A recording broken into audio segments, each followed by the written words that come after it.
तो चलिए स्टूडेंट, स्वागत है आप सभी का आपके अपने एजुकेशन बायर सिविल सर्विस यूट्यूब चैनल में। स्टूडेंट्स, हम परिचर्चा कर रहे हैं क्विक रिवीजन क्लास जो कि यूपीएससी, यूपीपीएस और आरओ व अदर वनडे एग्ज़ाम और कॉम्पिटिटिव अदर पीसीएस एग्ज़ाम के लिए ये क्लासेस तैयार की गई है। इस क्लासेस में हम पॉलिटी पर चर्चा आपसे कर रहे हैं।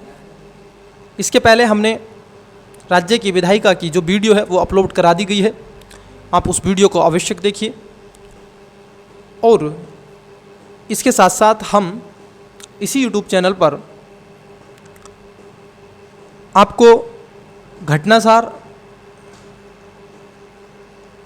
जो अर्धवार्षिक वाली करंट अफेयर है वो कवर करवाएंगे। और उसके साथ साथ पिछले 5 वर्ष के जो यूपीपीसीएस में आप देखोगे क्वेश्चन पूछे गए हैं, उन पर मैं आपसे चर्चा कर रहा हूँ। पिछले 5 वर्षों के मतलब 2018 से 2022-23 तक के जो भी आपसे क्वेश्चन पूछे गए, अब तक पेपर हुआ है, उस पर हम चर्चा कर रहे हैं। जिसमें जीएस नंबर जो आपका 1 है और उसके साथ साथ जीएस नंबर 2 मतलब सीसैट वाला, उस पर भी मेरी आपसे चर्चा होगी। तो चैनल को लाइक करें, शेयर करें, सब्सक्राइब करें ताकि आपको इससे जुड़ी हुई अपडेट चीज़ें मिलती रहें। तो चलिए स्टार्ट करते हैं समय ना गवाते हुए। केंद्र और राज्यों के संबंधों के बारे में विषय उठता है कि सर केंद्र और राज्य संबंध मतलब कि सेंट्रल एंड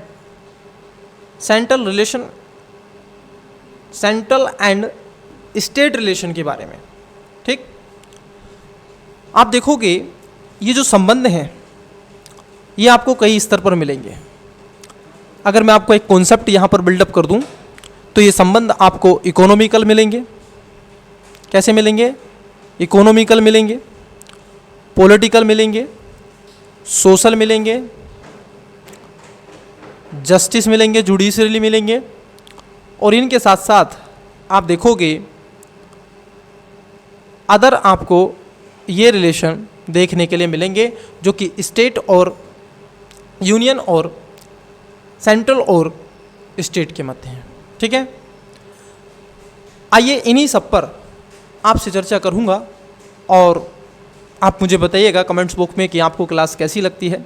अगर सेशन अच्छा लगता है तो इसको शेयर और सब्सक्राइब अवश्य कीजिएगा, क्योंकि आपका सब्सक्रिप्शन ही हमारी ताकत है और आप ताकत कम नहीं होने देना। चलिए देखिए क्या है सर, केंद्र और राज्यों के बीच में शक्तियों का बंटवारा आप देखोगे कुल 4 प्रकार का है। कौन कौन सा है? एक है आपका विधायिका सर, दूसरा है सर प्रशासनिक, तीसरा है न्यायिक और चौथा है वित्तीय। चूँकि अमेरिका में इन चारों शक्तियों का बंटवारा केंद्र तथा राज्यों के मध्य किया गया, किंतु भारत में 3 ही शक्तियाँ हैं। आप देखोगे 3 ही शक्तियों में, जिसमें न्याय के अलावा वितरण होता है। आपके यहाँ पर न्याय नहीं बल्कि आपके यहाँ पर विधायी, वित्तीय और प्रशासनिक शक्तियों को वर्णित किया गया है।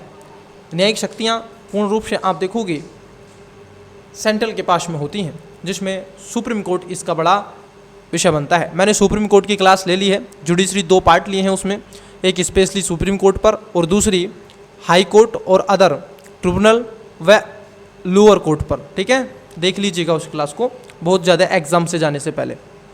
ये क्लास आपको रिवीजन और आपने जो तैयारी की है उसको एक पॉलिश करने का काम करेगी। उसके साथ साथ आपको एक बूस्ट की तरह आपकी क्लास को, आपकी तैयारी को और ज़्यादा बूस्ट करने का प्रयास करेगी। तो चलिए, शक्तियों का विभाजन करने का सामान्य तरीका यह होता है कि केंद्र और राज्य जिन विषयों पर शक्तियों का प्रयोग करने के लिए अधिकृत होंगे उनकी सूचियाँ बना ली जाएगी।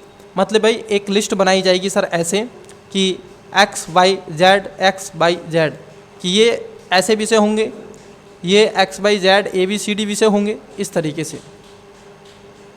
इन सूचियों को ही केंद्र, संघ सूची और राज्य सूची कहा जाता है। जो विषय दोनों सूचियों में शामिल होते हैं उसको अपशिष्ट विषय कहा जाता है। मतलब कि आप देखोगे उसको हम कॉन्करेंस लिस्ट कहते हैं सर। क्या कहते हैं? उसी को हम कॉन्करेंस लिस्ट कहते हैं। इन सब के साथ साथ भारत सहित कुछ देशों में 1/3 भी सूची होती है जिसको समवर्ती सूची कहते हैं।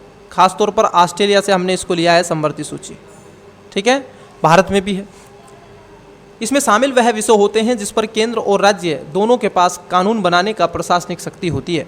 मैं आपको एक और बात यहाँ पर हिंट्स के तौर पर बता दूँ कि यदि समवर्ती सूची के अंतर्गत मान लीजिए स्टेट भी कानून बना रहा है और उसके साथ साथ आपका सेंट्रल भी कानून बना रहा है, ठीक, तो ध्यान में रखना यहाँ पर जो शक्तिशाली होगा वो सेंट्रल का कानून आप देखोगे शक्तिशाली होगा, राज्य का कानून इतना शक्तिशाली नहीं होता है, ठीक है।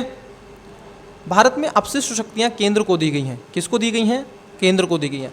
अच्छा, अमेरिका में सब अपशिष्ट शक्तियाँ किसको दी गई हैं? ये सब क्वेश्चन है सर, ये पूछता है सिमिलर करके कि भारतीय संविधान और अमेरिका का संविधान या भारतीय प्रशासनिक व्यवस्था अमेरिका की प्रशासनिक व्यवस्था कहाँ पर सिमिलर है और कहाँ पर डिफरेंट है। ऐसे क्वेश्चन पूछे गए हैं, ठीक है। यूपीएससी ने पूछा है, पीसीएस में भी ऐसे क्वेश्चन पूछे जाते हैं, ठीक है।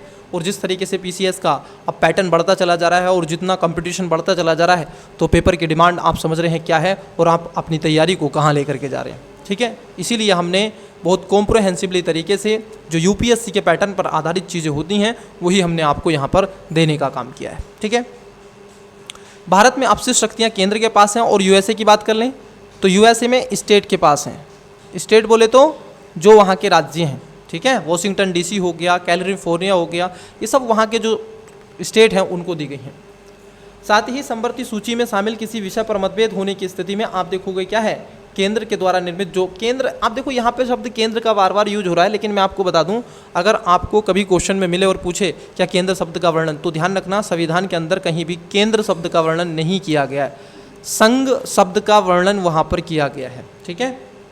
भारतीय संविधान में आप देखोगे केंद्र राज्य संबंधों से उपबंध की बात कर लें तो संविधान के भाग नंबर 11 में और उसके साथ साथ जिसका शीर्षक होता है संघ और राज्यों के बीच में संबंध, देखिए यहाँ पर साफ साफ है संविधान की भाषा में संघ और राज्यों के बीच में संबंध। इस भाग में 2 अध्याय दिए गए हैं, पहले में आप देखोगे विधायी तो दूसरे में आप देखोगे प्रशासनिक या फिर कार्यकारी संबंधों को दर्शाया गया है, ठीक है। संविधान के अनुच्छेद 245 से 255 में 245 एंड 55 जो इसमें आप फाइनेंशियल रिलेशन के बारे में दिखाया गया है, वहीं आप देखोगे जो ब्यूरोक्रेट या कार्यकारी संबंधों को संविधान के आर्टिकल्स 256 से 263 के मध्य दर्शाने का काम किया गया है। वहीं अगर हम देखें फाइनेंशियल जो रिलेशन है, अगर उनके डिस्कस की बात कर लें तो आप देखोगे उनको संविधान के पार्ट नंबर 12 में रखा गया है, मुख्यतः संविधान के अनुच्छेद 238 से 293 तक की यहाँ पर सूचीबद्ध किया गया है। आपको बता दें कि केंद्र तथा राज्यों के मध्य अगर विधायिक संबंध की बात कर लें, किसकी, केंद्र और राज्यों के संबंध में जो आपकी विधायी लेजिस्लेटिव जो आपके रिलेशन है अगर उनकी बात कर लें सेंट्रल एंड स्टेट के मध्य, तो वो ये है। आप सभी वाकिफ़ हैं कि संविधान के अनुच्छेद 245 का ए में कहा गया है कि संविधान के इस उपबंधों के अधीन रहते हुए संसद के संपूर्ण राज्य क्षेत्र या फिर उसके किसी भी भाग के लिए विधि बना सकेगी और किसी राज्य का विधानमंडल संपूर्ण राज्य या फिर उसके किसी भाग के लिए विधि बना सकेगा। ये ध्यान में रखना है। भारत की जो संसद है, आप देखोगे भारत की जो संसद है ये ओवरऑल संपूर्ण राज्यों के लिए विधि विधान बना सकती है कि लो बना सकती है, लेकिन जो स्टेट है सर वो स्टेट केवल उस संपूर्ण स्टेट के लिए लो बना सकता है। दोनों चीज़ें आपको क्लियर करवा दी, ठीक है। चलिए, वहीं मैं आपको बता दूं सबसे पहले यहाँ पर कुछ चर्चाएं की गई हैं सूचियों की, तो पहले सूचियाँ मैं देख लेता हूँ फिर उसके बाद में आगे आपसे चर्चा करता हूँ। चलिए पहले सूची पर निगाह डाल लेते हैं, ठीक है। देखिए सर जो सूची होती है वो 3 है, ठीक है। एन इंट्रोडक्शन ऑफ लिस्टेड, तो जो सूचियाँ हैं वो 3 प्रकार की होती हैं। एक होती है यूनियन लिस्ट और दूसरी होती है आप देखोगे स्टेट लिस्ट और एक होती है कॉन्करेंस लिस्ट जिसको आप देखोगे संघ सूची या केंद्र सूची कहते हैं, राज्य सूची या फिर समवर्ती सूची के अंतर्गत इसको रखा जाता है। इट्स क्लियर या नो? तो सबसे पहले हम संघ सूची या फिर केंद्र सूची में, यूनियन लिस्ट में या सेंट्रल लिस्ट में हम आपसे चर्चा कर लेते हैं। देखिए सर, इनमें वह विषय रखे जाते हैं जिसके कानून बनाने की शक्ति सिर्फ किसके पास होती है, पार्लियामेंट के पास होती है, संसद के पास होती है। मतलब कि संसद के दोनों सदनों से आप देखोगे नियम कानून बनाया जाता है जिसमें एग्जीक्यूटिव और लेजिस्लेटिव शामिल होती है, पार्टिसिपेट करती है। इस सूची में आप देखोगे पहले 97 प्रविष्टियां थी, सब्जेक्ट थे, परंतु वर्तमान में आज आप देखोगे 100 हो चुके हैं, मतलब 100 ऐसी प्रविष्टियां इसके अंतर्गत रखी गई हैं। इसमें राष्ट्रीय महत्व के विषय रखे जाते हैं। कैसे विषय हो सकते हैं? इसमें उन विषयों को रखा जाता है जो संपूर्ण भारत से, क्या होंगे बच्चे, संपूर्ण भारत से रिलेटेड होंगे। उन विषयों को इसमें खास तौर पर दिखाने का प्रयास किया जाता है, नॉर्थ से लगाकर साउथ तक, ईस्ट से लगाकर वेस्ट तक, मतलब संपूर्ण भारत में ऐसे विषय कौन से हो सकते हैं? जैसे जरा देखिए, ऐसे विषय राष्ट्रीय सुरक्षा, सेनाएं, सशस्त्र बल, युद्ध और शांति, विदेशी संबंध, अंतर्राष्ट्रीय मंचों से संबंधित निर्णय लेने, रेल, वायु परिवहन, मुद्रा निर्माण, बैंक, बीमा, विदेशी पर्यटन, डाक तार और टेलीफोन, रिजर्व बैंक, नागरिकता से जुड़े हुए विषय, यहाँ तक कि तेल, खनिज और खानों का विनियमन, सर्वोच्च न्यायालय व उच्च न्यायालय के गठन से जुड़े हुए विषय, केंद्रीय तथा अखिल भारतीय सेवाएं और जनगणना इत्यादि आप देखोगे किसके विषय हैं? आपके संघ के विषय हैं। यहाँ तक चीज़ें क्लियर हो गई। मैं आपको एक हिंट्स के तौर पर बताना चाहूँगा कि जरा समझना सर, हाल ही में क्या हुआ था, करंट अफेयर देखिए, यहीं से मैं आपको बताता चलूँगा कैसे क्वेश्चन बनेगा, ठीक है। अभी हाल ही में क्या हुआ था, आप देखोगे एक राज्य है जिसने जनगणना करवाई थी, सेंसस करवाया था, और वो राज्य है सर बिहार। ध्यान रखना, बिहार ने जनगणना नहीं करवाई थी, पहली बात, उसने करवाया था सर्वे सर। क्या करवाया था? सर्वे। क्योंकि जनगणना का जो राइट है, ध्यान रखने का इस बात को, जनगणना का जो राइट है, जनगणना का जो अधिकार है, वो केवल केंद्र को है, मैं दोनों शब्द यूज करूँगा, संघ को है। राज्य कभी भी आप देखोगे जनगणना नहीं करवा सकता, वो केवल एक सर्वे करवा सकता है ओवरऑल कि क्या स्थिति चल रही है देश के अंदर, कैसी माहौल है, कौन सी कैटेगरी क्या, किस तरीके से, ये आपको ध्यान में रहना चाहिए। और ये क्वेश्चन पूछा जा सकता है निम्नलिखित में से, क्वेश्चन बनेगा निम्नलिखित में से, क्योंकि एकदम फैक्चुअल क्वेश्चन पूछता है ना पीसीएस भी, आरओ में भी ऐसे बनते हैं और वनडे एग्जाम में भी ऐसे बनते हैं। तो आप देखोगे क्वेश्चन पूछेगा कि निम्नलिखित में से जनगणना कराने का विषय किससे संबंधित है, किस सूची में वर्णित है, ऐसे दे देगा, जनगणना से संबंधित विषय किस सूची में वर्णित है, विचार कीजिए, ऐसे दे देगा। कौन सा कथन सही है? ऑप्शन नंबर ए संघ सूची, ऑप्शन नंबर बी राज्य सूची, ऑप्शन नंबर सी संवर्धित सूची, ऑप्शन नंबर डी विशेषा सूची या विशेषाधिकार सूची, या इनमें से कोई नहीं, ऐसे दे देगा। अगर आपको पता है तो आप राइट कर जाएंगे। तो ध्यान रखना बच्चे, यहाँ पर ये क्या है कि सेंट्रल लिस्ट है केंद्र, क्योंकि केंद्र इस पर जनगणना कराएगी, राज्य केवल सर्वे करा सकते हैं, उनको केवल सर्वे कराने का अधिकार है। तो अभी किसने करवाया था? वो बिहार ने करवाया था। तो ये मैंने आपका क्लियर कर दिया, क्योंकि ये करंट अफेयर में चर्चाओं में रहा था। और करंट अफेयर नहीं होता है सर ये, पॉलिटी का कोई मुझे तो नहीं लगता कि करंट अफेयर, हाँ कोई नई चीज़ एडिशन की गई है तो करंट अफेयर हम उसको मानेंगे। लेकिन अगर आप देखें लगभग 95% आपको करंट अफेयर नहीं ट्रेडिशनल मिलेगा सर। कैसा मिलता है? ट्रेडिशनल। मुझे जहाँ तक लगता है, जो मेरी जर्नी रही है यूपीएससी की, ठीक है, जो मेरी जर्नी है यूपीएससी की, आप देखोगे 3 से 4 साल की, तो उसमें मैंने जो देखा है ओवरऑल, जो जीएस को, उसके साथ साथ करंट अफेयर को, तो उसमें मुझे जो लगता है वो सर यही लगता है। और मेरा जो यूनिवर्सिटी का एजुकेशन का जो माहौल रहा है, वो सारी चीज़ें। उसके साथ साथ आप देखेंगे जो राज्य सूची है सर, स्टेट लिस्ट, इसमें वो विषय शामिल होते हैं जिन विषयों पर कानून बनाने का अधिकार विधानमंडल को होता है। वहाँ पर विधानमंडल कानून बनाएगा, उसको ये अधिकार दिए गए हैं, ना कि यहाँ पर संसद कानून बनाएगी।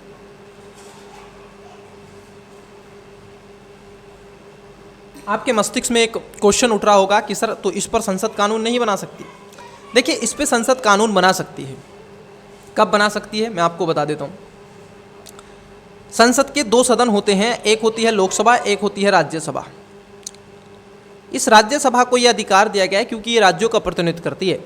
इन सूची का जो स्टेट लिस्ट है, इसमें जो वर्णित विषय हैं इनका वो सुरक्षा करती है, ठीक है। यदि सरकार को इससे रिलेटेड कानून बनाना है तो ये क्या करेगी? राज्यसभा 2/3 बहुमत से एक बिल पारित कर देगी। और बिल पारित करने के पश्चात इसको दे देगी, फिर आपको देखोगे संघ क्या कर सकता है, इस पर कानून बना देगा। ठीक है, तो ध्यान में रखना, कानून बनाया जा सकता है राज्यसभा के 2/3 बहुमत से अगर बिल पारित हो जाएगा तब। लेकिन सामान्यतः ये जो विषय होते हैं ये आप देखोगे किसके लिए होते हैं, राज्यों के लिए ही वर्णित किए गए होते हैं। चलिए देख लेते हैं। साधारणतः स्थितियों में संसद इस शक्ति का उल्लंघन नहीं कर सकती, चूँकि आप देखोगे इस सूची में 66 प्रविष्टियाँ थीं, वर्तमान में अब 61 हैं। इससे मतलब कुछ घटा दी गई हैं, 5 प्रविष्टियाँ निकाल ली गई हैं।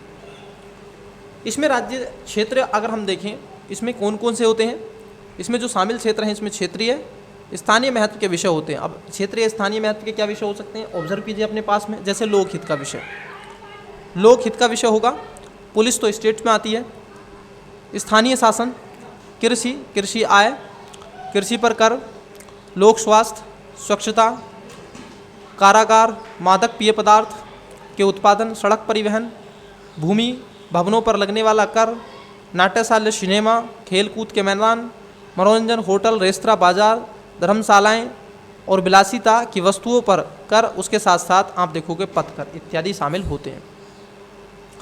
लेकिन मैं एक और बात बता दूं, जो खनन उत्खनन है ये ध्यान में रखना, अभी ये करंट अफेयर है सर, जो खनन और उत्खनन है इस पर जो अधिकार होगा वो वहाँ के राज्य सरकार का होगा। ये ध्यान में रखना है सर, ये करंट अफेयर है अभी का हाल ही का, ठीक है, ये ध्यान में रखना है। अगला क्वेश्चन देखिए, आता है सर आगे संवर्ती सूची। ये वह सूची है महोदय जिसको कॉन्करेंस लिस्ट कहा जाता है। इसमें वह विषय होते हैं जिसमें दोनों कानून बना सकते हैं। मतलब ये हुआ कि इसमें आप देखोगे सेंट्रल भी कानून बना सकता है और इसमें स्टेट भी कानून बना सकता है। ठीक है, इसमें दोनों कानून बना सकते हैं, सेंट्रल और स्टेट भी कानून बना सकता है। मैं आपको एक और बात यहाँ पर हिंट्स के तौर पर बताना चाहता कि यदि दोनों कानून मान लीजिए एक ही विषय पर बना रहे हैं जो इसके अंतर्गत विषय रखे गए हैं, ठीक है, मान लीजिए शिक्षा है, शिक्षा से रिलेटेड उन्होंने एजुकेशन से रिलेटेड कानून बनाया कि सर एजुकेशन से रिलेटेड दोनों ने कानून बना दिया। ऐसी स्थिति में दोनों में विवाद हो गया, तो इस एजुकेशन से रिलेटेड जो कानून बनेगा इसमें जो वरीयता दी जाएगी वो सेंट्रल के कानून को दी जाएगी, स्टेट के कानून को नहीं। ये बस ध्यान में रखना है। ये जो निशान होता है ना, इसका जिधर को मुंह खुला होता है उधर को ये वैल्यू एडिशन होता है, मतलब वो बड़ा होता है अपेक्षाकृत किसके, जिधर इसका मुख होता है। ये चौड़ा वाला क्षेत्र है, ये बड़ा है और ये छोटा है, तो वरीयता किसको दी जाएगी, सेंट्रल को दी जाएगी, ना कि स्टेट को। ये आपको पता होना चाहिए, बस यही इसमें और कुछ नहीं है। इसमें शामिल विषयों पर आप देखोगे राज्य की विधायिका और संसद के दोनों सदनों द्वारा आप देखोगे कानून बना सकती हैं। मतलब राज्य विधायिका और संसद दोनों इस पर कानून बना सकती हैं, दोनों को ये अधिकार दिए गए हैं। ठीक, इन सब के अलावा आप देखोगे राज्य के कानूनों पर आपत्ति की स्थिति में संसद को यह शक्ति है कि वह स्वयं कानून बनाए जो सभी राज्यों पर लागू हो। इन सब के अलावा इसमें जो सूची में आप देखोगे शामिल प्रविष्टियाँ थीं वो कितनी थीं, 47 थी सर, 47 प्रविष्टियाँ थीं। ऐसे सब्जेक्ट थे, कितने थे, 47 सब्जेक्ट थे। परंतु क्या हुआ, 42nd अमेंडमेंट 1976 के द्वारा आप देखोगे इसी शेड्यूल से, आप देखोगे इसी लिस्ट से 5 और सब्जेक्ट, जिसमें आप देखोगे वन, forest, education, wildlife protection and words, मापतोल और न्यायालयों का कार्य प्रबंधन आप देखोगे न्याय प्रशासन व उच्च सर्वोच्च न्यायालय को छोड़ करके शामिल किया गया, जिसकी संख्या वर्तमान में आज कितनी हो गई है, 52 हो गई है। इस सूची में कुछ ऐसे प्रमुख विषय थे, अगर हम उनकी बात कर लें तो जैसे भ्रमण मतलब घूमना, आयोजन, शिक्षा, सुरक्षा, जनसंख्या नियंत्रण, समाचार पत्र, कारखाना, उसके साथ साथ मूल्य नियंत्रण, दंड विधि, दंड प्रक्रिया संहिता और उसके साथ साथ सिविल प्रक्रिया संहिता को भी इसके अंतर्गत वर्णित किया गया। तो ये विषय इसके अंतर्गत रखे गए। इन सब के बाद अगर हम देखें संविधान का आर्टिकल्स, आप देखोगे अनुच्छेद 245 का 2, 245 के 2 में कहा गया है कि संसद द्वारा बनाई गई कोई भी विधि, देखो ये क्या कह रहे हैं, इसमें इतनी बात कही गई है कि जब संसद कोई विधि बना देती है तो इस पर अभी धी मान्य नहीं समझी जाएगी। इसका राज्य क्षेत्रीय प्रवर्तन होगा। मतलब कहने का तात्पर्य इस बात का ये है कि संसद सिर्फ भारत ही नहीं बल्कि भारत के राज्य क्षेत्रों के बाहर के लिए भी कानून बना सकती है। किसके तहत? आप देखोगे संविधान के अनुच्छेद 245 245 क्लॉज नंबर 2, उसमें इस बात को कहा गया है कि संसद न केवल आंतरिक क्षेत्रों को बल्कि भारत के राज्यों के साथ साथ बाहरी क्षेत्रों के लिए भी कानून बना सकती है। ठीक है। इन सब के अलावा जैसे मैं इसका उदाहरण दे देता हूँ। उदाहरण है, एग्जाम्पल दे रहा हूँ सर। एग्जाम्पल है इसके लिए, एक बड़ा सॉलिड एग्जाम्पल है। आप देखोगे एग्जाम्पल है भूटान। क्या है सर? इसका एग्जाम्पल भूटान है। भूटान के जब विदेशी संबंध अगर वो किसी से रखेगा या किसी को वहाँ पर कुछ मैन्युफैक्चरिंग वगैरह वगैरह चीज़ें कुछ होंगी या किसी से संबंध बनाना चाहेगा तो उसको इन्फॉर्म करना पड़ेगा इंडिया को। ठीक है, जो हमारे कुछ ऐसे संबंध यहाँ पर दर्शाए गए हैं। ठीक है, तो ये इसका एग्जाम्पल है। उसके बाद 246 246 में कहा गया है कि उन सूचियों की चर्चा करता है जिन पर केंद्र और राज्य विधानमंडल के कानून बना सकने की पात्रता का जिक्र होता है। इन सब के अलावा आप देखोगे इसमें क्या है, संघ सूची पर कानून बनाने की अन्य शक्ति किसके पास है? केंद्र के पास है। राज्य सूची पर कानून बनाने की शक्ति किसके पास है? राज्य के विधानमंडल के पास है। इट्स इट, आप ये सभी जानते हैं, दैट्स इट। साथ ही साथ आप देखोगे संविधान के अनुच्छेद 248 यह घोषित करता है कि अपशिष्ट शक्तियाँ अर्थात शेष शक्तियाँ केंद्र में निहित होंगी। कहाँ पर? भारत में सर। ये मैच द फॉलोइंग में पूछेगा आपसे, अमेरिका को कंपेयर करके पूछता है, यहाँ से क्वेश्चन पूछा गया, मैं आपको बताऊंगा कैसे।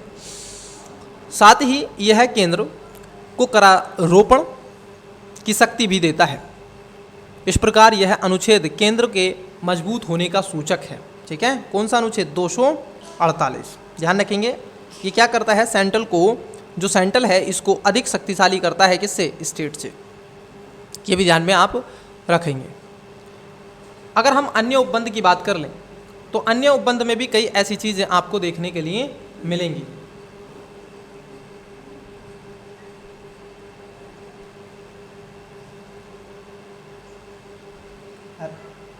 मैं यार क्लास ले रहा हूँ, रिकॉर्ड कर रहा हूँ, ओके, बाद में बात करूँगा।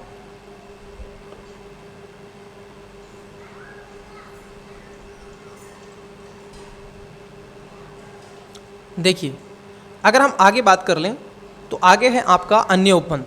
ठीक है, क्या है सर? आपके अन्य उपबंधों की चर्चा यहाँ पर की गई है। देखिए ज़रा इसको थोड़ा सा समझ लेते हैं। अन्य उपबंधों की चर्चा में अगर हम देखें तो इसमें है 7वीं अनुसूची। कौन सी अनुसूची है सर? 7वीं अनुसूची। ध्यान में रखेंगे, 7वीं अनुसूची में शामिल आप देखोगे तीनों सूचियाँ या तीनों सूचियों के अलावा संविधान के कुछ अन्य अनुच्छेदों को भी संसद तथा विधानमंडलों की विधि निर्माण की शक्ति प्रदान करते हैं। ठीक है, जो अन्य उपबंध है 7वीं अनुसूची में।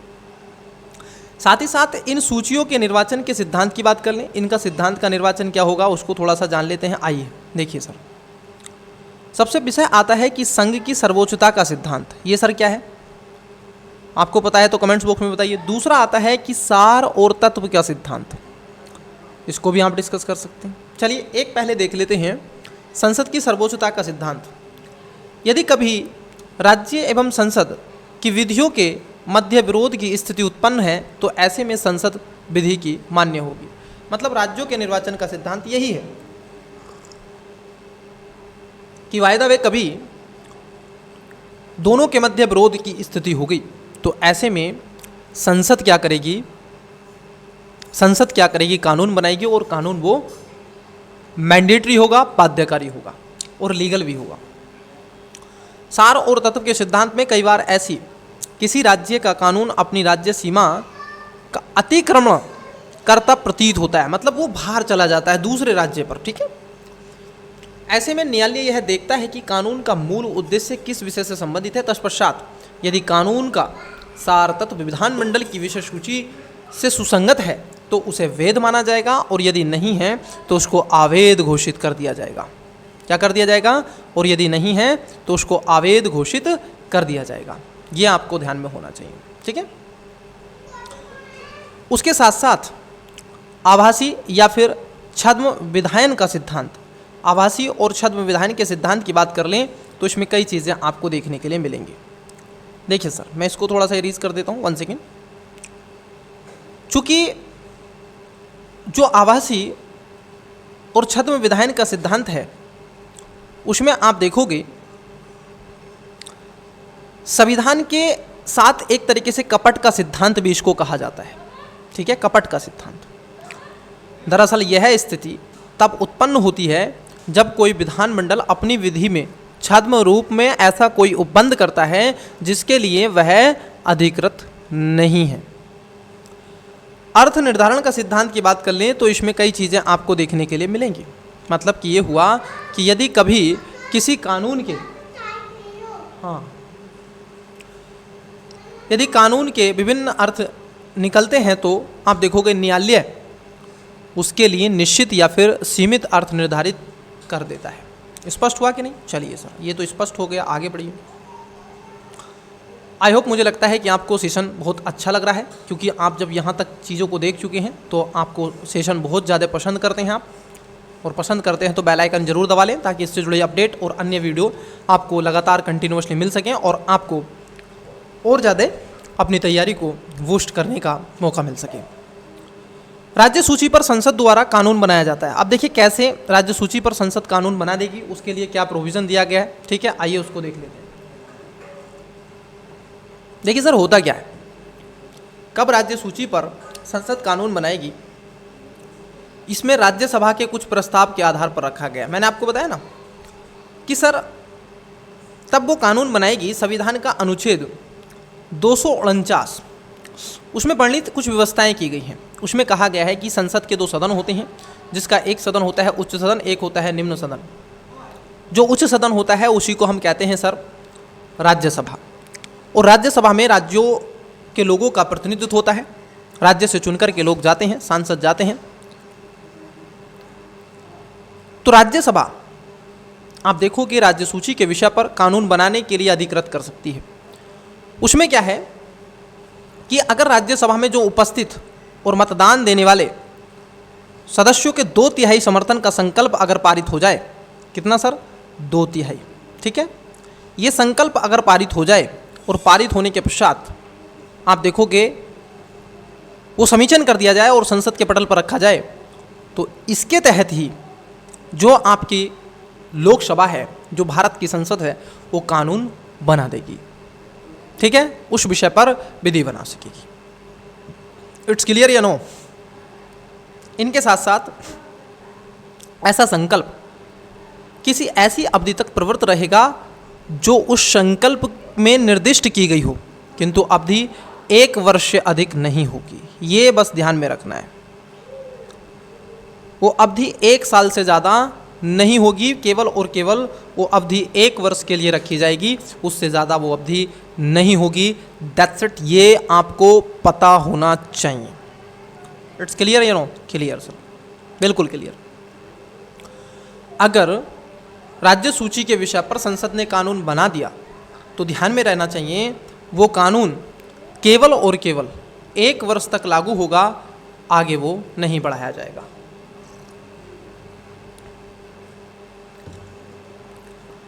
राज्यसभा जितनी बार चाहे उपयुक्त विधि से इस संकल्प को आगे बढ़ा सकती है, और ये अधिकार दिया गया है कि सर 1 साल से अगर उसको आगे बढ़ाना है तो उसको राज्यसभा को शक्ति है कि वो अपना नियम कानूनों के तहत आगे करे और आगे बढ़ाता रहेगा। संकल्प प्रवृत्ति नहीं रहने पर संसद द्वारा निर्मित विधि 6 महीने की अवधि पूरी होते ही समाप्त हो जाएगी। ये ध्यान में रखना है। ठीक है,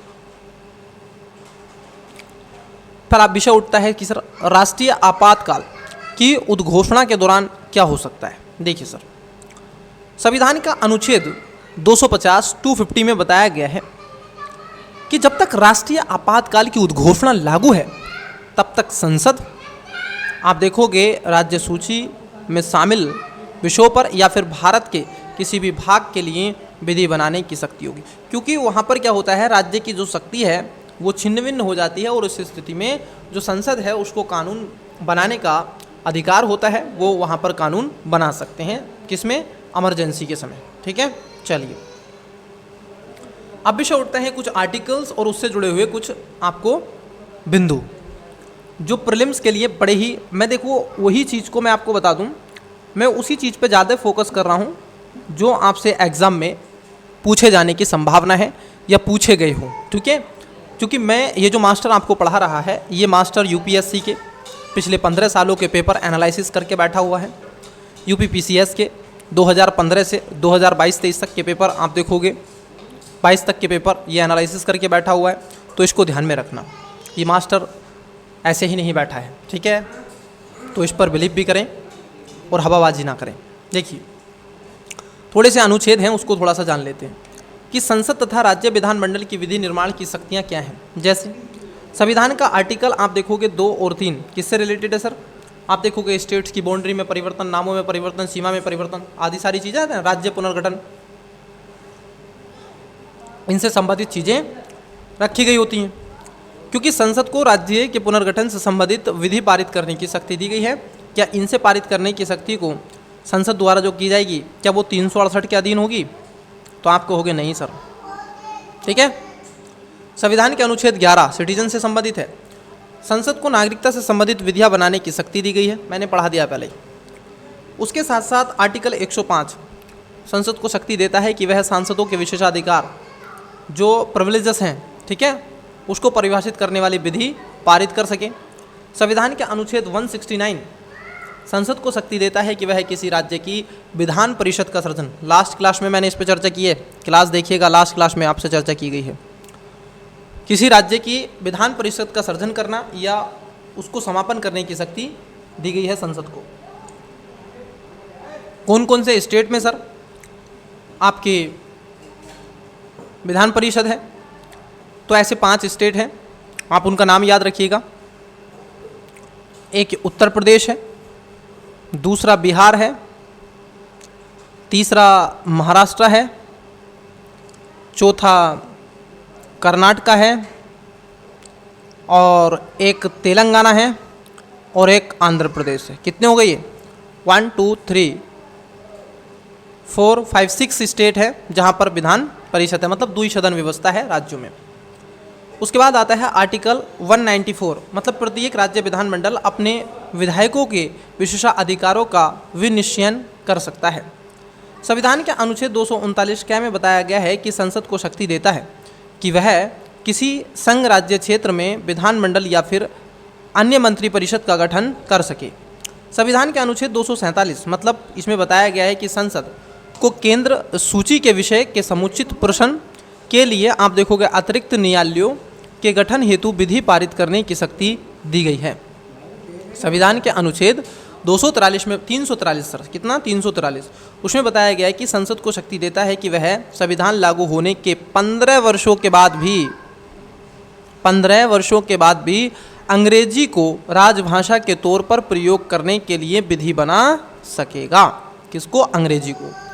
संविधान के अनुच्छेद 348 में कहा गया है कि संसद विधि द्वारा सर्वोच्च या फिर उच्च न्यायालयों के प्रयोग की जाने वाली भाषाओं से संबंधित उपबंधों में संशोधित कर सकता है। मतलब वो हिंदी ला सकता है, तमिल, तेलुगु, कन्नड़ या फिर बंगाली, मराठी, गुजराती और इत्यादि, पंजाबी या फिर हरियाणवी या अंग्रेजी, जो उसको भी अच्छा लगे वो ला सकता है।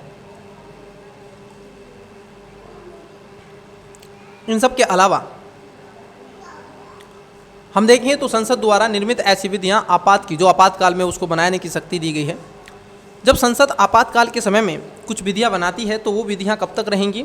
वो विधियां 6 महीने की अवधि पूरी होते ही समाप्त हो जाएंगी।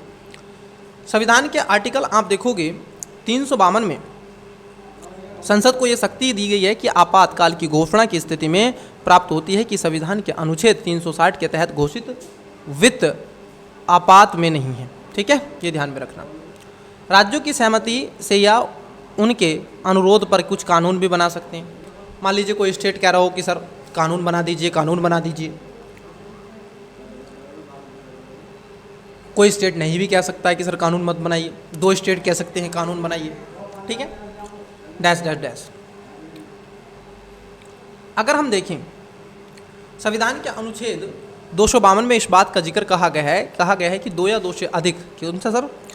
2 या 2 से अधिक, ठीक है, राज्यों की विधानमंडल द्वारा कोई संकल्प पारित करके संसद से निवेदन करते हैं तो संसद राज्य की सूची के किसी विषय पर कानून बना सकेगी। 2 या 2 से अधिक राज्य यदि ऐसा कहते हैं संविधान के अनुच्छेद 252 के तहत तो वहाँ पर संसद कानून बनाती है।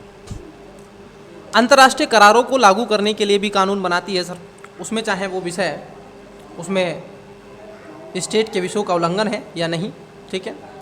आप देखोगे आर्टिकल 253 के तहत संसद को विशेष शक्ति दी गई है कि वह भारत सरकार द्वारा किसी अन्य देश के साथ की गई संधि, करार, अभिसमय या किसी अंतर्राष्ट्रीय सम्मेलन, संगठन या फिर अन्य निकाय में किए गए किसी भी निश्चय को लागू करने के लिए विधि पारित कर सकती है। याद कर लेना इसको सर, ठीक है। क्या है ये? अंतर्राष्ट्रीय संबंध से, कोई आपने टेरिटरी किया है, कोई पीस क्लॉज आप उससे रिलेटेड हैं, कोई, ठीक है, तो उससे रिलेटेड है ये। राष्ट्रपति शासन के दौरान कुछ और उपबंध रखे गए हैं, क्योंकि संविधान के अनुच्छेद 356 में प्रेसिडेंट्स इमरजेंसी प्रोविज़न की बात की गई है, राष्ट्रपति शासन की बात की गई है। इसके तहत किसी राज्य के राष्ट्रपति शासन या फिर राज्य आपातकाल की उद्घोषणा की जाती है तो राज्य के विधानमंडल की शक्तियाँ उस समय के लिए केंद्र के हाथों में चली जाती हैं, केंद्र के हाथ में चली जाती हैं, केंद्र के हाथ में चली जाती हैं। इन सब के साथ साथ संविधान के अनुच्छेद 357 में बताया गया है कि इस अवधि के दौरान राज्य के विधानमंडल की शक्तियां संसद या फिर संसद के प्राधिकार के अधीन प्रयुक्त होंगी। आमतौर पर संसद ऐसी विधियां खुद नहीं बनाती है, बल्कि यह शक्ति राष्ट्रपति को सौंपी गई है। किसको है ये शक्ति?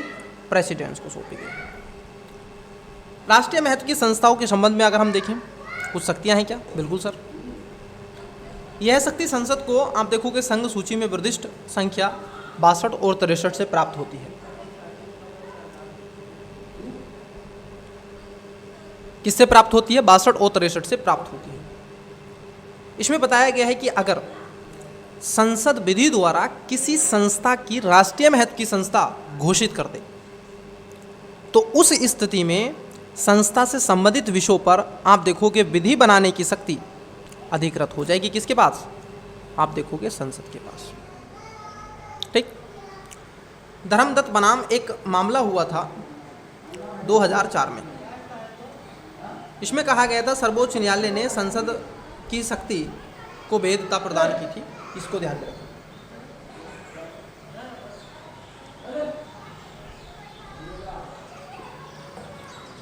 इसको आपको क्या है? ध्यान में रखना है।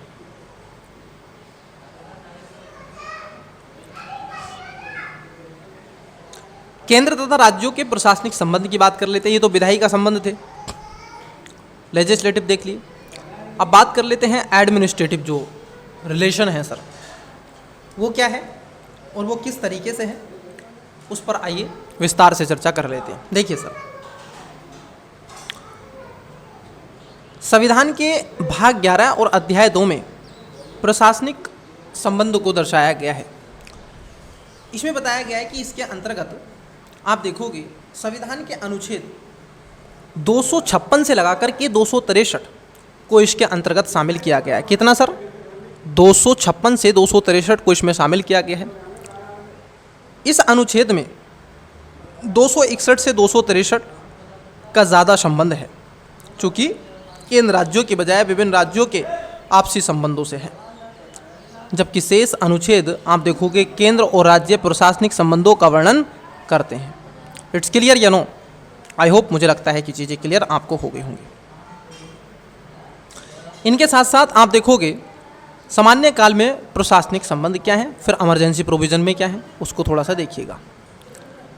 कार्यकारी शक्तियों का आप देखोगे सामान्य बंटवारा यहाँ पर किया गया है। चूँकि केंद्र और राज्य की शक्तियों की अगर कार्यकारी शक्तियाँ उनकी एक तरीके से विधायी शक्तियों के समानांतर ही रहती हैं, जिसका अर्थ होता है कि जिन विषयों पर विधि बनाने की शक्ति संसद के पास है तो उन विषयों पर प्रशासन करने की शक्ति केंद्र के पास होगी।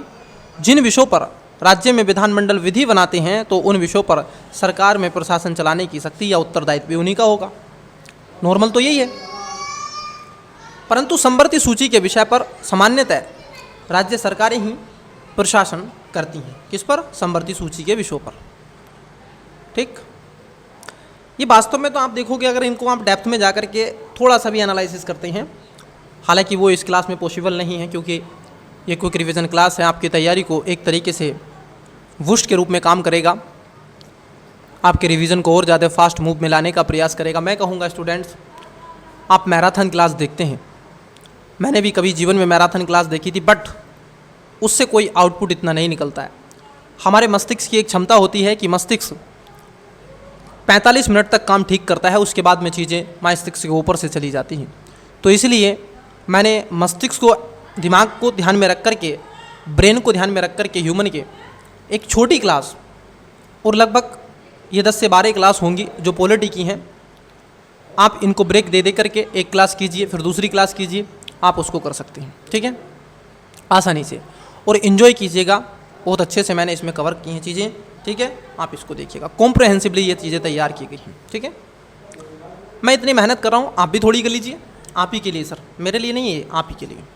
बस चैनल को लाइक शेयर सब्सक्राइब करते रहिएगा, क्योंकि उसी से मुझे मोटिवेशन मिलता है, जिसके चलते मैं काम करता हूँ, और आपका प्यार हमेशा मेरे ऊपर बना रहेगा। चलिए, जो संवर्धित सूची के विषय हैं वो सामान्य रूप से आप देखोगे, अगर डेप्थ में जाकर एनालिसिस करोगे, मैं इस पर बात कर रहा था, तो वह राज्यों के विषय हैं वास्तव में तो, परंतु एक टाइमलाइन भी जरूरी होती है, एक क्लैरिफिकेशन भी बहुत ज़रूरी होता है, जो इसमें दर्शाया गया कि संवर्धित सूची पर दोनों कानून बनाएंगे। आप देखोगे, राज्यों को निर्देश देने की केंद्र की शक्ति कैसी है सर? यदि कोई राज्य सरकार केंद्र के निर्देशों का पालन नहीं करता है, या करती है, या कर नहीं पाती है, तो ऐसी स्थिति में संविधान का अनुच्छेद 356 का प्रयोग करके उस राज्य में राष्ट्रपति शासन और राज्य आपातकाल लागू करना केंद्र सरकार के उपयुक्त में होगा। ये अधिकार संविधान के अनुच्छेद 356 में है कि अगर कोई कानून या कोई लॉ बना दिया, जैसे मैं आपको एक एग्जांपल देता हूँ, जब भारत सरकार 2019 में CAA लेकर के आई थी, कब लाई थी सर? 2019 में। कब लाई थी सर? दिसंबर में लेकर के आई थी, ठीक है। CAA, इसको बोलते हैं सिटीजनशिप अमेंडमेंट एक्ट 2019। तो ऐसे कई स्टेट थे जिन्होंने इसका विरोध किया, और उसी में एक स्टेट का नाम मेरे याद आ रहा है, तो मैं बता देता हूँ, केरल एक उसी में से एक स्टेट था जिसने इसको लागू करने से मना कर दिया। और ये सच्चाई है, उसने CAA को लागू नहीं किया है, वो सिटीजनशिप अमेंडमेंट जो आपका 2019 का है, उसने उसको लागू नहीं किया, उसका कड़ा विरोध किया है, उसके सांसदों ने विरोध किया है, ठीक है। तो इसीलिए आप देखोगे, और यदि इससे अशांति या कई ऐसे विषय पैदा होते, तो उस स्थिति में संसद, सरकार 356 का प्रयोग करती। और इन आप देखोगे साउथ इंडिया में तमिलनाडु हुआ, केरल हुआ, कर्नाटका हुआ, इन सब में गवर्नर साहब का मुद्दा बना रहता है। दिल्ली हुआ, पंजाब हुआ, उसके साथ साथ आप देखोगे बिहार में भी एक समय तक था, पश्चिम बंगाल हुआ, तो कई ऐसे क्षेत्र हैं। खैर, इन सब के अलावा संविधान के अनुच्छेद 257(1) के अनुसार प्रत्येक राज्य की कार्यपालिका की शक्ति का प्रयोग इस प्रकार किया जाएगा कि उसके राज्य क्षेत्र में केंद्र सरकार को अपनी कार्यपालिका शक्ति के प्रयोग से कोई अड़चन न हो। साथ ही केंद्र सरकार को यह शक्ति भी दी गई है कि वह इस संबंध में राज्यों को निर्देश देती रहे और बताती रहे कार्यपालिका के बारे में कि सर आप के जो विषय हैं आप उस पर कानून बनाइए, ना कि संघ सूची से संबंधित विषयों पर। और यदि ऐसा है तो फिर हमारे साथ बैठे हुए हैं वहाँ पर गवर्नर, राज्यपाल। संविधान के अनुच्छेद 257(2) में बताया गया है कि केंद्र सरकार राज्य को ऐसे संचार संसाधनों का निर्माण तथा रखरखाव के लिए निर्देश दे सकती है जिन्हें उस निर्देश में राष्ट्रीय या फिर सैनिक महत्व का बताया गया है। अब देखिए कृत्यों का आदान प्रदान, सर ये क्या है? यह है कि संविधान के अनुच्छेद 258 के तहत केंद्र तथा राज्यों को शक्ति दी गई है कि वे निश्चित सीमाओं के भीतर, समझना जरा, केंद्र और राज्यों को शक्ति दी गई है कि वे निश्चित सीमाओं के भीतर रहते हुए अपने कुछ कृत्य एक दूसरे को सौंप सकते हैं। आइए देखिए क्या है सर अखिल भारतीय सेवाएं। अखिल भारतीय सेवाएं जो होती हैं, ऑल इंडियन सिविल सर्विसेज को कहा जाता है। इसमें आप देखोगे संविधान के आर्टिकल 311 और 312 में इनका वर्णित किया गया है। ठीक है, 311 और 312 में इसका वर्णित किया गया है, ध्यान में रखेंगे। नई अखिल भारतीय जो सिविल सर्विस है वो बनाने का अधिकार किसको दिया गया है? राज्यसभा को है, वही उपस्थित और 2/3 बहुमत से अगर वो पारित कर दे बिल को, तो जैसे ही बिल पारित होगा वैसे ही आपका ये कानून बन जाएगा, नई अखिल भारतीय सेवाएं बन जाएंगी, ऑल इंडियन सिविल सर्विसेज बन जाएंगी। अभी कौन कौन सी हैं सर वर्तमान में? IAS, IPS, IFS है, ठीक है, ये 3 हैं अभी भारत में, और इससे ज़्यादा नहीं है। चलिए सर, तो ये हो गई चीज़ें। तो यहाँ पर शक्ति किसको है? आप देखोगे ये तीनों की तीनों संवैधानिक, ठीक है, पद हैं, संविधान में इनका वर्णित किया गया है, ठीक है। इनको हल्के में ना लें, आप इनको हटा नहीं सकते, गिरा नहीं सकते, ट्रांसफ़र कर सकते हैं। हाँ, अगर ऐसे इन्होंने विशेष कृत्य क्या होगा तो फिर तो आगे है सारे प्रोसेस सबको हटाने के लिए। तो आइए देख लेते हैं अखिल भारतीय सेवाओं के बारे में। अखिल भारतीय सेवाओं की विशेषता यह है कि इनके लिए चयन और प्रशिक्षण का कार्य केंद्र सरकार द्वारा किया जाता है। कौन करता है सर इनका? आप देखते हो जब आप सिविल सर्वेंट बनते हो, ख़ास तौर पर आप UPSC क्रैक करते हो, तो आपको मसूरी ले जाया जाता है। मसूरी ले जा करके वहाँ पर आपकी ट्रेनिंग होती है, लगभग 94 दिन की वो ट्रेनिंग होती है, 94 डे वहाँ पर आपके रहते हैं। उसके बाद में आपको कर्नाटका, केरल, कई ऐसी और एकेडमिक हैं, वहाँ पर आपकी स्टडी होती है, जहाँ पर चीज़ें आपको सिखाई जाती हैं। फिर उसके बाद में आप देखोगे आपको सेवा के लिए एक स्थान दिया जाता है, एक रीजन दिया जाता है, एक डिस्ट्रिक्ट दिया जाता है और एक पद पर आपको बिठाया जाता है कुछ शक्तियों के साथ। तो वह आप देख रहे हो सारी जो ट्रेनिंग का प्रोसेस है, UPSC से सिलेक्टेड जितने भी कैंडिडेट्स होते हैं उनका जो खर्च होता है सर, इनका जो एक्सपेंडिचर होता है, वो सब कौन बयां करता है? वो बयां करता है सर आपका संघ, ठीक है। संघ इन खर्चों को उठाता है। और लेकिन ये सर्विस कहाँ देते हैं? सर्विस देते हैं आप देखोगे राज्यों में। ये संघ में नहीं देते हैं सर्विस, ये सब राज्यों में सर्विस देते हैं, ठीक है। तो ये ध्यान में रखना है आपको। खर्चा किस पे है? संघ पे, और सर्विस कहाँ दे रहे हैं?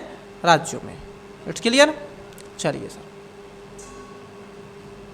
मैं आपको बता दूं, बहुत ही अच्छा मैंने देखा है, मैं गया हुआ हूं और मैंने देखा है सर मसूरी का वो एकेडमी, ठीक है, जहाँ पर लवासना, ठीक है, वो मैंने देखा है। सिक्योरिटी बहुत ठीक ठाक वहाँ पर रहती है। चलिए, उसके बाद आप देखोगे सेवाओं की नियुक्ति के अधिकार केंद्र और राज्य दोनों सरकारों के अधीन काम कर सकते हैं, ठीक है। ज़्यादातर ये राज्यों के अधीन रहते हैं, काम करते हैं, लेकिन ये केंद्र के तहत भी काम करते हैं। जब वे किसी भी राज्य सरकार के अधीन काम करते हैं तो उन पर तत्कालिक नियंत्रण राज्य सरकार का होता है, किंतु अंतिम नियंत्रण जो होता है केंद्र सरकार का ही बना रहता है।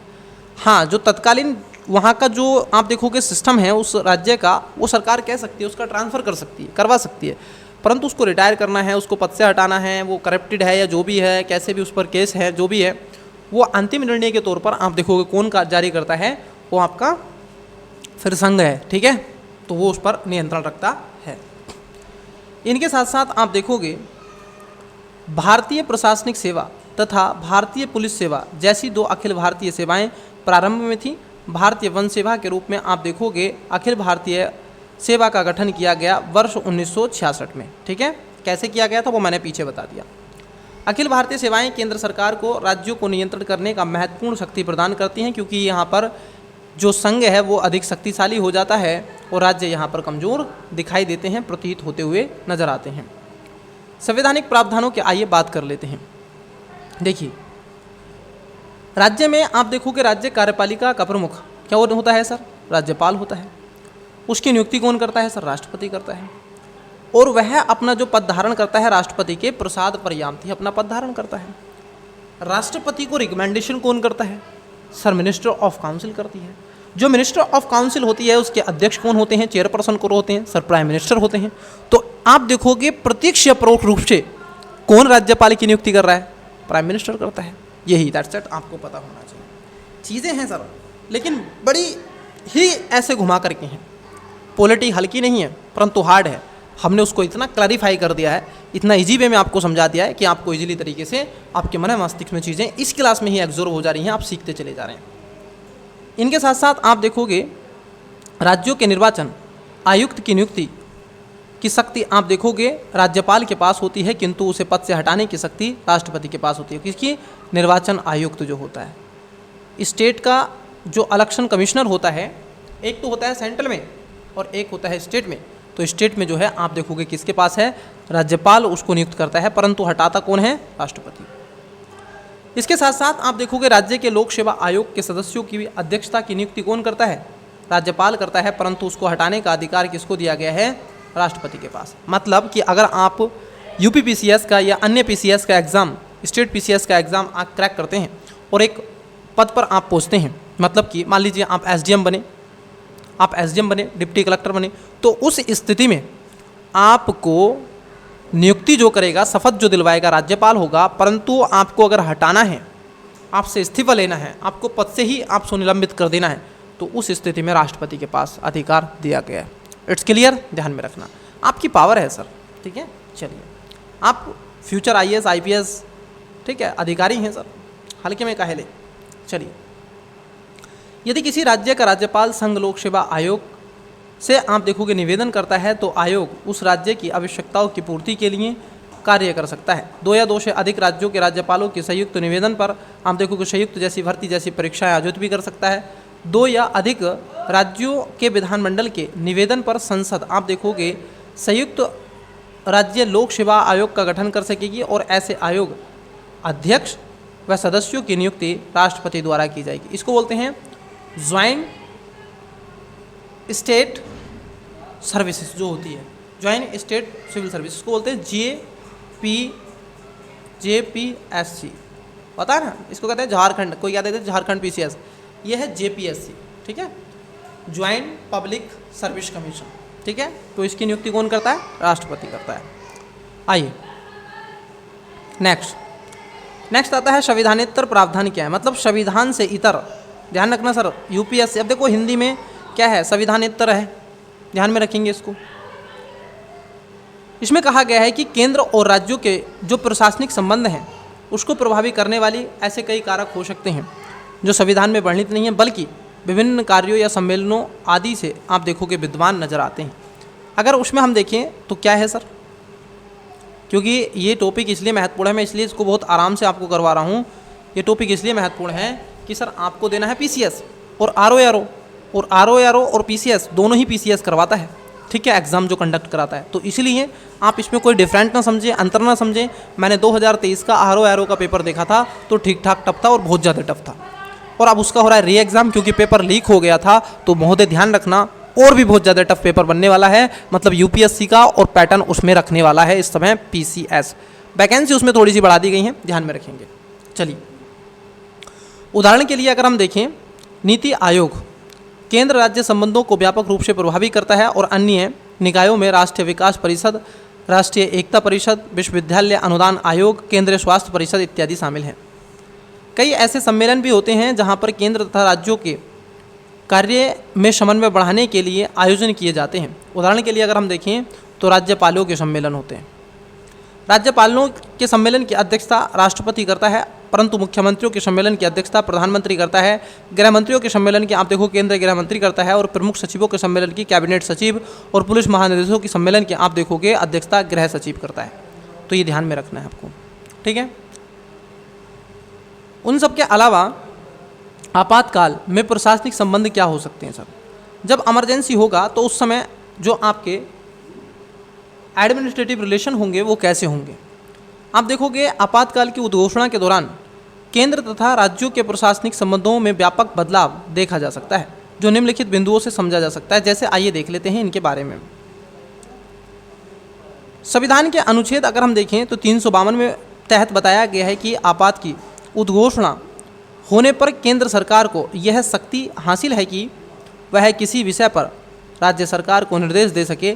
गौरतलब है कि समन्वय काल में केंद्र सरकार आप देखोगे संविधान के कुछ ऐसे अनुच्छेद जैसे अनुच्छेद 356 से अनुच्छेद 256 से 257 के तहत राज्य सरकार को निर्देश दे सकती है, किंतु आपातकाल में यह शक्ति असीम हो जाती है। इट्स क्लियर या नो? Clear sir.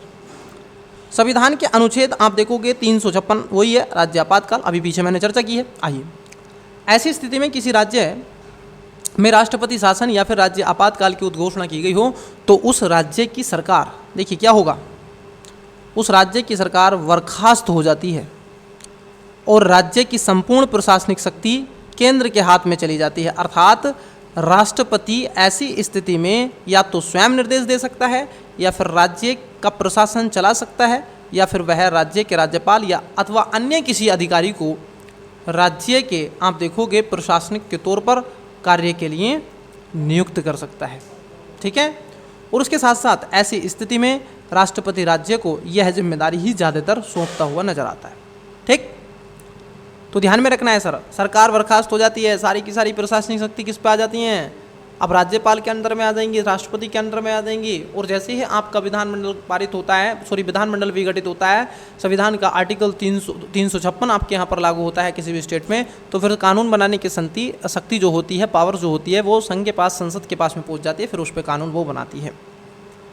वहीं संविधान के अनुच्छेद 360 के तहत आप देखोगे वित्तीय आपात की उद्घोषणा की गई है। इसमें सिमिलर वही बिल्कुल प्रक्रिया प्रोसेस अपनाया गया है जो आपका नेशनल इमरजेंसी है, आर्टिकल 352 के तहत है, वही सारी चीज़ें 360 में। ये उद्घोषणा करता है कि राष्ट्रपति राज्य सरकार को अपनी सभी या फिर किन्हीं वर्गों के कर्मचारियों के वेतन भत्ते में कटौती करने का निर्देश दे सकता है। क्या कर सकता है?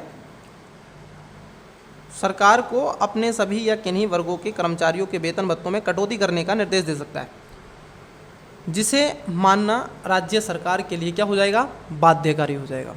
ठीक है, ये सरकार को मानना ही पड़ेगा, इसको सरकार नकार नहीं सकती है क्योंकि ऐसी स्थिति हो सकती है। ऐसा ही निर्देश उच्च न्यायालय के न्यायाधीशों के वेतन भत्तों के संबंध में भी दिया जा सकता है और इसके अतिरिक्त राष्ट्रपति राज्य सरकार को वित्त औचित्य से संबंधित अन्य निर्देश भी दे सकता है। इट्स क्लियर या नो? चलिए, उसके बाद आता है केंद्र तथा राज्यों के जो वित्तीय संबंध है वो क्या है। ठीक है, वित्तीय संबंध क्या है? देखिए सर, इसको भी देखिए। भारत में केंद्र और राज्यों के वित्तीय संबंधों का मूल आधार वर्ष 1935 का अधिनियम था। ठीक है, जिसमें कोशिश की गई थी कि केंद्र ज़्यादा मजबूत हो। ठीक है, क्योंकि भी देखो ये एक धागा है, केंद्र क्या है? एक धागा है, और राज्य क्या है? इसके मोती हैं, और इन्हीं मोतियों से प्रो करके बनती है एक माला, और एक यदि यहां से धागा टूटा तो सारे मोती भी कर जाएंगे। तो यही है सिस्टम। राज्यों की कराधान की शक्ति पर नियंत्रण क्या है? देखिए सर, राज्य सूची के विषय से संबंधित विधियां बनाने की शक्ति राज्यों को देने के बावजूद भी संविधान उन पर कुछ नियंत्रण भी लगाता है।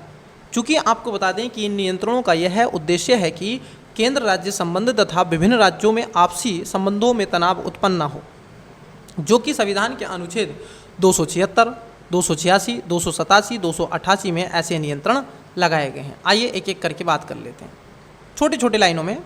देखिए, संविधान के अनुच्छेद 276 में कहा गया है कि प्रत्येक राज्य का विधानमंडल आप देखोगे राज्य सूची में प्रदत्त शक्तियों के अनुसार प्रवृत्तियां, व्यापारों, आजीविका तथा नियोजन पर कर लगा सकता है, और ऐसी विधि इस आधार पर खारिज नहीं होगी कि संघ सूची में वर्णित आयकर से संबंधित कर हैं, किंतु ऐसी विधि के वैध होने की दो शर्तें हैं।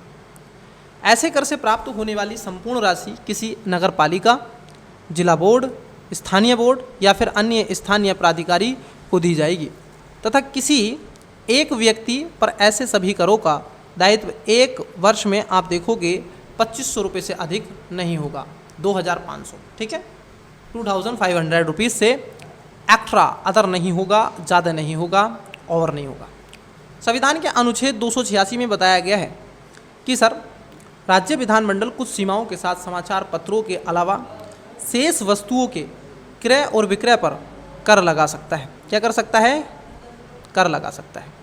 संविधान के अनुच्छेद 287 में इस बात का उपबंध किया गया है कि संविधान के अनुच्छेद राज्य विधानमंडल में बिजली की बिक्री और उसके उपभोग पर कर लगाने की शक्ति के संबंध में कुछ सीमाएं आरोपित करता है, जिसमें 2 मामलों में राज्य विधानमंडल यह कर नहीं लगा सकता। अब देखिए कैसे नहीं लगा सकता, आइए उसको देख लेते हैं।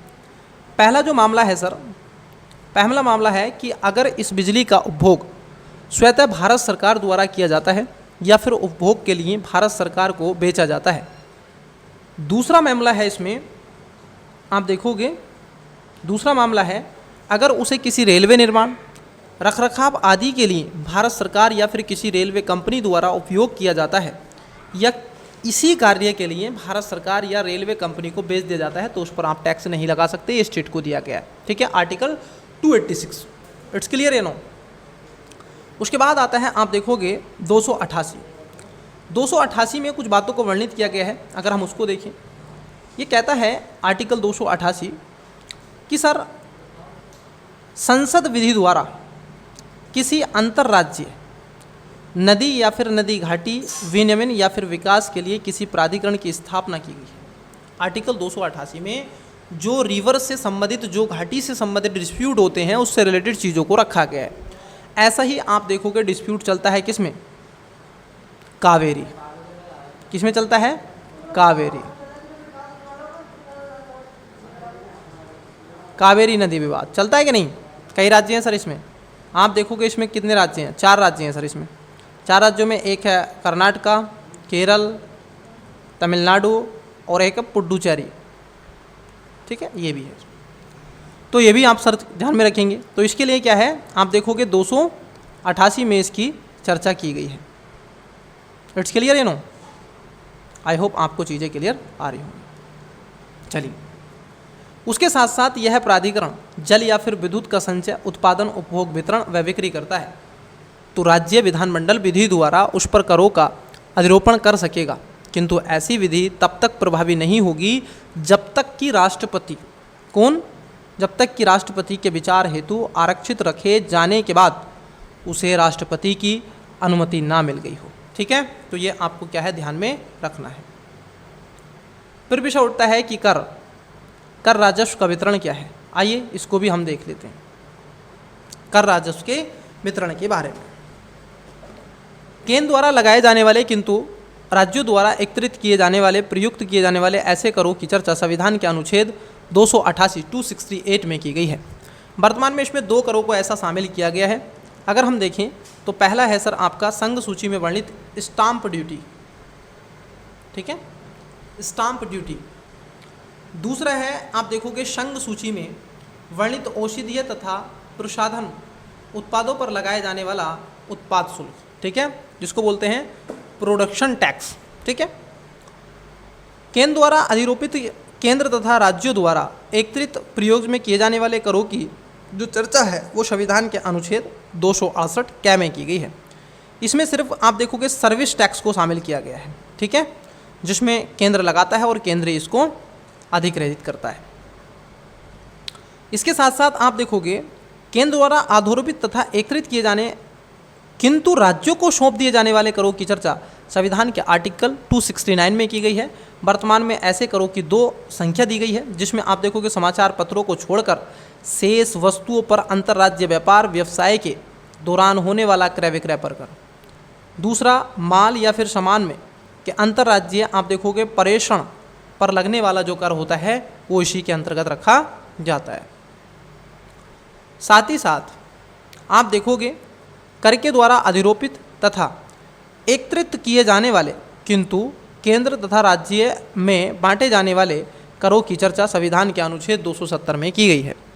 80वें संविधान संशोधन कुछ ऐसे अमेंडमेंट भी किए गए, जैसे एक अमेंडमेंट ये था, देखिए संविधान के अनुच्छेद 270 को यहाँ पर बदला गया। क्या था सर? 80वें संविधान संशोधन से पहले इसमें सिर्फ 2 कर थे, एक था आपका इनकम टैक्स और दूसरा था आपका प्रोडक्शन टैक्स। किंतु इस संशोधन में शामिल किया गया 270 में, अब इसको बदल दिया गया। नई व्यवस्था क्या रख दी गई, इसको जोरा सान दीजिए।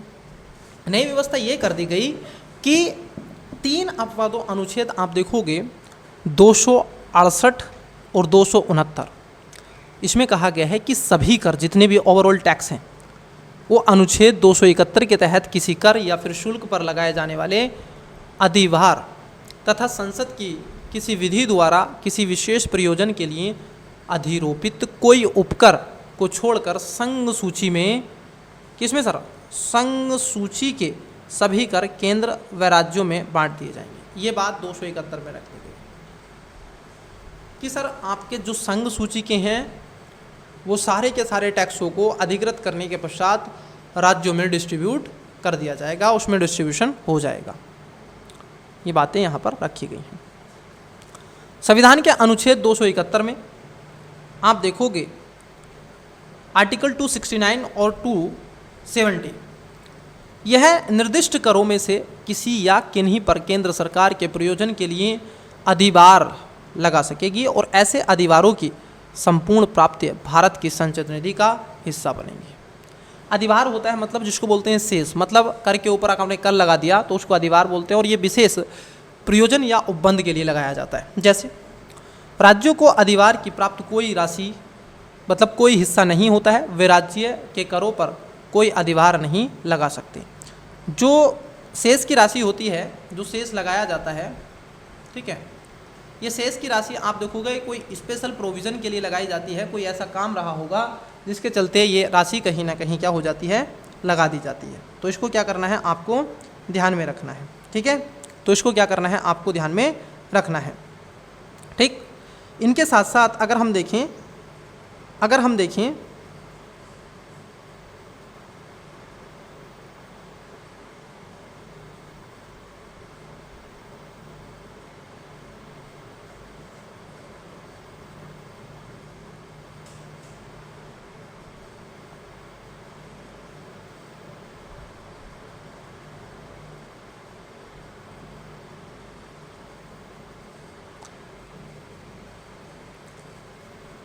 तो शेष की राशि पे मैंने आपसे चर्चा कर ली।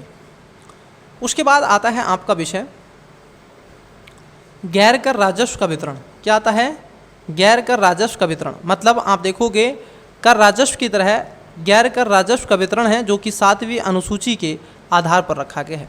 गैर कर राजस्व का अर्थ होता है कि सामान्यतः उन शुल्कों या फिर लाभों, जुर्मानों तथा बिलों को प्राप्ति से है जिनका संबंध किसी सरकार द्वारा संचालित उपक्रमों या फिर निगमों अथवा उसके द्वारा की जाने वाली सेवाओं इत्यादि से है। केंद्र की गैर कर राजस्व आय और प्रमुख स्रोतों में डाक, तार संचार, प्रसारण, बैंकिंग, रेलवे, सिक्के तथा मुद्रा, केंद्र के सार्वजनिक उपकरण इत्यादि शामिल होते हैं। आपको बता दें कि राज्यों की गैर कर राजस्व आय स्रोतों में सिंचाई, वन, मत्स्य पालन राज्यों के सार्वजनिक उपकरण और उसके साथ साथ प्रमुख भूमिका निभाते हैं।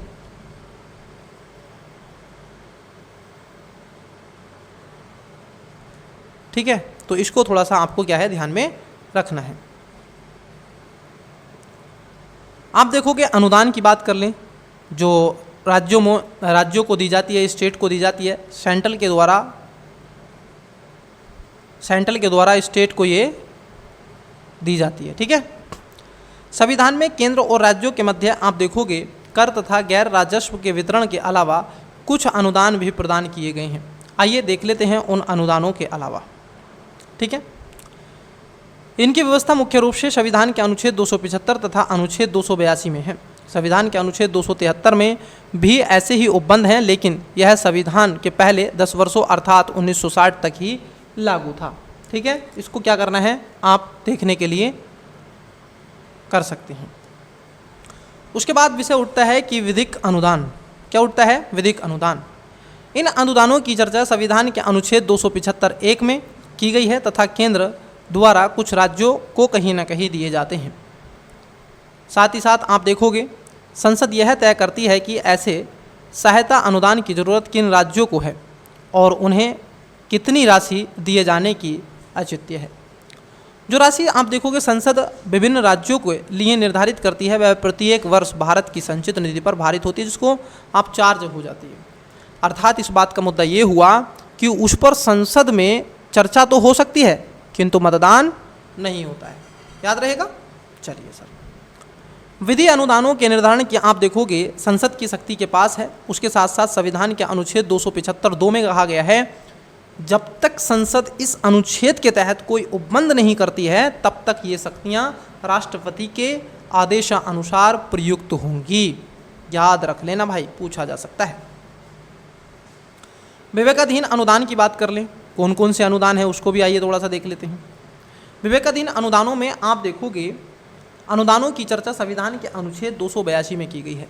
ये अनुदान विवेकाधीन अनुदान होते हैं, मतलब उनकी मनः स्थिति पर डिपेंडेंस होते हैं। हालांकि मनः स्थिति नहीं होती है, इसके भी नियम कानून है। अर्थात केंद्र व राज्य सरकारें इन्हें देने का फैसला अपने विवेक से कर सकती हैं। शर्त सिर्फ यह है कि अनुदान लोक प्रयोजन के लिए होना चाहिए। ऐसा ना हो कि वो पता चल रहा है कि अपनी कंपनी का, अपने पार्टी का प्रचार प्रसार इलेक्शन में किया जा रहा है, ठीक है, या भ्रष्टाचार वगैरह, ठीक है। लोक प्रयोजन से हो, आप रोड बनवाइए, जो भी ऐसा, ठीक है, कोई डेवलपमेंट करवाइए वगैरह वगैरह। केंद्र तथा राज्य सरकारें विवेकाधीन अनुदान उन विषयों पर भी दे सकती हैं जिन पर विधि बनाने का या प्रशासन करने की शक्ति उनके पास नहीं है। उदाहरण के लिए केंद्र सरकार किसी राज्य की स्वास्थ्य या फिर शिक्षा से जुड़ी हुई आप देखोगे संस्थाओं के लिए अनुदान दे सकती है, ऐसा भी उपबंध किया गया है। राज्य सरकार भी किसी केंद्र संस्था को ऐसे अनुदान दे सकती है। कभी कभी कुछ राज्य सरकारों को भी अन्य सरकारों को भी और इस प्रकार अनुदान देते हैं। विशेष रूप से भूकंप, बाढ़ या फिर सुनामी जैसे किसी आपदा की समस्या के समय आपको फ़ौरन मिनटों सेकंडों में अनुदान देना होता है। योजनागत लक्ष्यों की पूर्ति के लिए दिए जाने वाले अनुदान इसी वर्ग में आते हैं और ऐसे राष्ट्रीय साक्षरता मिशन, मनरेगा, पोलियो उन्मूलन, जनसंख्या नियंत्रण जैसे कार्यक्रमों के लिए भी दिए जाने वाला अनुदान इसी में आता है। आपको बता दें कि जीएसटी लागू होने के बाद राजस्व वितरण की यह प्रणाली बदल गई थी। ये चीज़ें याद रखना। आइए देख लेते हैं जीएसटी लगने के बाद क्या क्या चीज़ें हुई। जीएसटी को बोलते हैं sir goods and service tax. आप बताइएगा कब से लागू हुआ। इसका प्रोसेस अपना पुराना है, इसका इतिहास रहा है, समय समय पर सरकारें करती रही हैं। 2014 में ज़्यादा एक्टिव, 12-13 में ज़्यादा एक्टिव हुआ, 7 में एक्टिव हुआ, फिर उसके बाद में 14 में सरकार ने एक्टिव किया तत्कालीन, फिर उसके बाद में 1 जुलाई 2017 से ये लागू हो गया, ठीक है। और एक भारत में ऐतिहासिक कर बदलाव रखा गया था, इसका नाम होता है वन नेशन वन टैक्स और वन मार्केट। क्या है इसका? One nation one tax one market, ठीक है। ये इसका आप देखोगे लोगो है, one nation one tax one market. मैं फिर से लिख देता हूँ, one nation one tax one market, ये इसका लोगो है sir. One nation one tax one market, किसका? जीएसटी का। तो 1 जुलाई 2017 से इसको लागू किया। जीएसटी एक व्यापक अप्रत्यक्ष कर है। कैसा कर है सर ये? बताइए, डायरेक्ट कर है, इनडायरेक्ट कर? ये सर इनडायरेक्ट कर है, ठीक है। क्या है? इनडायरेक्ट कर है। और यदि इसको आप विस्तार से पढ़ना चाहते हैं तो इकोनॉमी की क्लास है, क्विक रिवीजन क्लासेस, उसमें जाइए आप, वहाँ पर ये मिल जाएगा, जिसमें केंद्र सरकार एवं राज्य सरकारों द्वारा उग्रहित एवं एकत्रित किए जाने वाले कई अप्रत्यक्ष करों को सम्मिलित किया गया है। यह वस्तु सेवा कर से 17 केंद्रीय एवं राज्य कर से 23 प्रकार के उपकर एक ही कर में शामिल हो गए हैं। कितने हैं? 17 + 23, 7 और 3 10, ये लगभग 40 कर हैं जिनको एक साथ रख दिया गया है, ठीक है। कितने हो गए? 40, 2 3 हाँ 40, 40 टैक्स एक साथ इसमें वर्णित कर दिए गए। जीएसटी में निम्नलिखित आप देखोगे करों को प्रतिस्थापित किया गया है। अब यहाँ पर करों की सूची दे के रखी है कुछ एग्जाम्पल के तौर पर।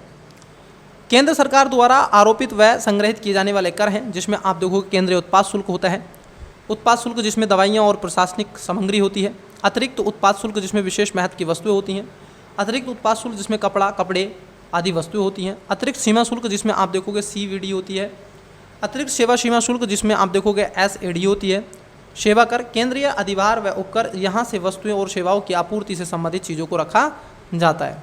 क्लियर या नो?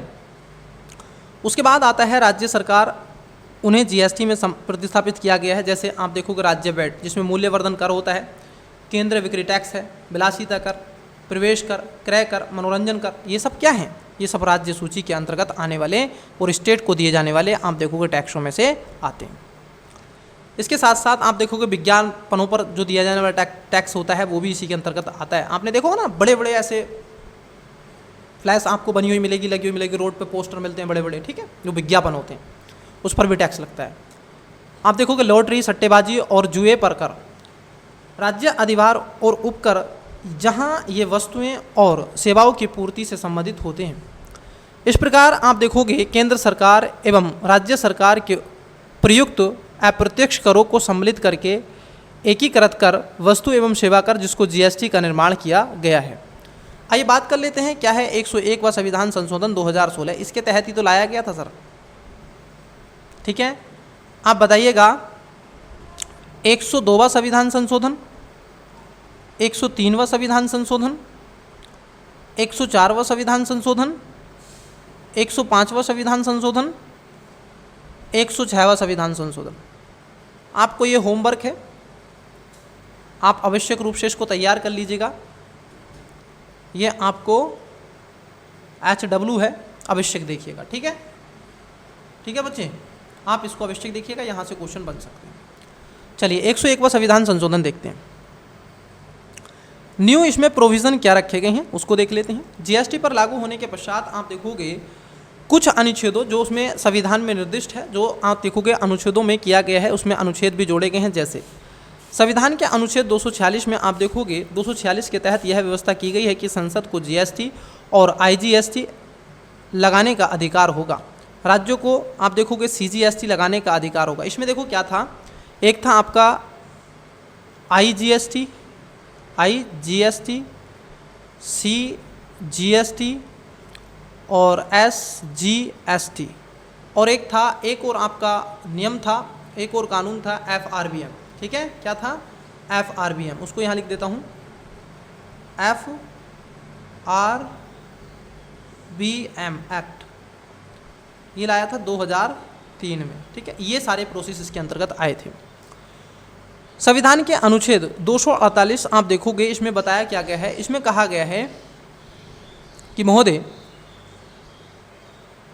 कौन से विधानमंडल के पास में कौन से अधिकार होंगे। संविधान के अनुच्छेद 246 और 248 में 3 सूचियों का वर्णित किया गया है, संघ सूची, राज्य सूची, समवर्ती सूची। संविधान के अनुच्छेद 268 के क्लोज नंबर ए में बताया गया है कि पहले सेवा कर का प्रावधान था, यह अब अनुच्छेद संविधान से समाप्त कर दिया गया है, ये वाला अनुच्छेद। ठीक है, अब बचा है 268।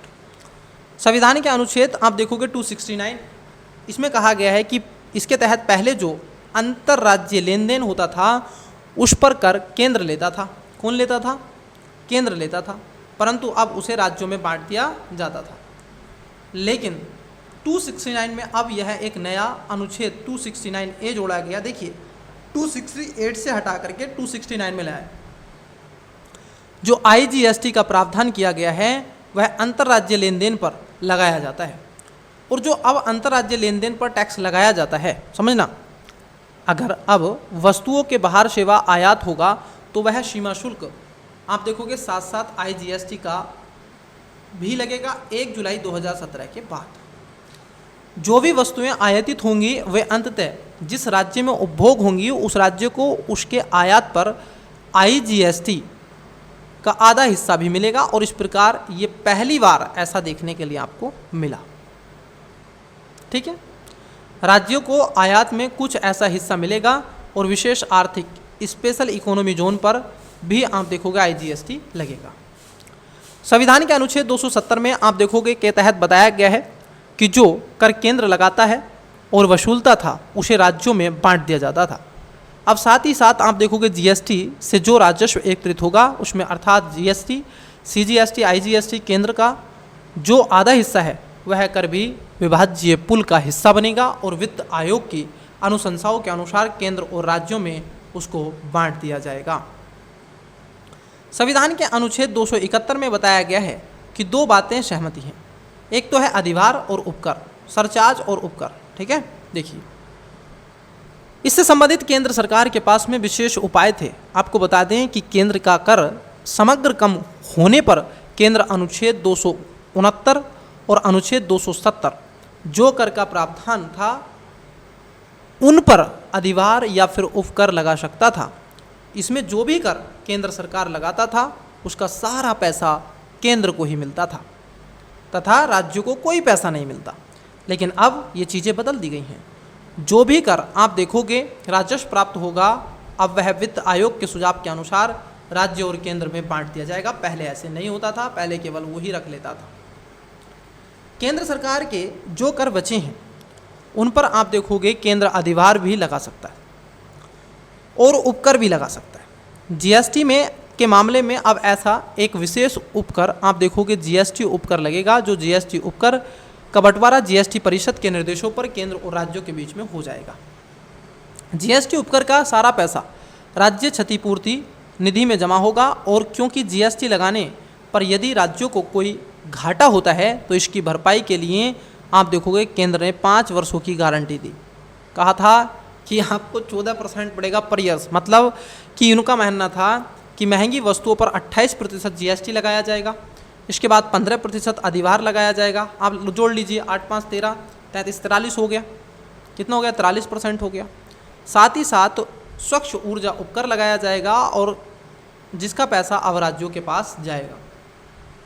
अगर 100 रुपये आपने कमा लिए तो 43 रुपये सरकार के हो गए, उसमें ध्यान रखना है सर।